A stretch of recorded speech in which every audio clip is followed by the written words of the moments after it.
The N1 virus has made thousands of people across the country sick. Many have died, and some worrying that it could grow into a full-blown pandemic.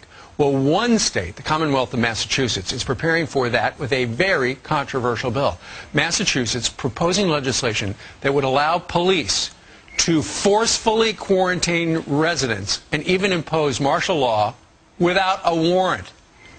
Could that possibly be constitutional? We've called in Fox News senior judicial analyst, Judge Andrew Napolitano. Hey, Steve. So, because apparently they're worried that swine flu is a public safety issue, they're talking about a law where the police can knock on your door. Right. Or not necessarily knock on your door, just go in and essentially quarantine you. Well, they're doing more than talking about a law. The state of Massachusetts, both houses of the legislature have enacted this law, and once Governor Deval Patrick signs it, and he says that he will, it'll become the law, and it will allow him to declare an emergency.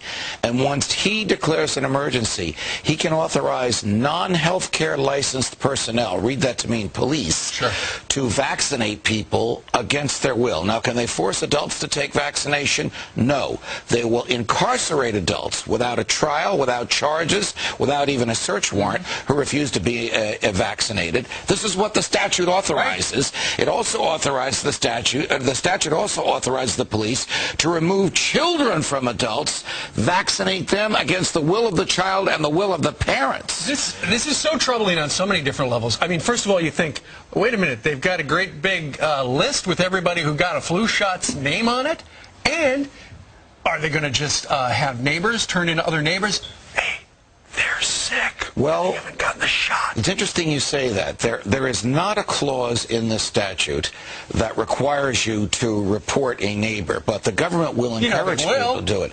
Look, this is the reason why we have federal judges, because federal judges in Massachusetts will have to take this statute and compare it to the Constitution. And the Constitution says the police can't break into your home, and the police can't take your children away from you, and parents decide what medication the children get, not the government. Man, the first time, if this were to happen, and the first time some cop goes in and gives some kid a shot, it's going to hit the fan. Yes, it will, and the state of Massachusetts will be sorry it enacted this, because people will revolt against it. All right, Judge Andrew Napolitano, thank you very much. Good to be with you, Steve. Happy birthday to Cavuto. That's exactly right. Happy birthday, Neil.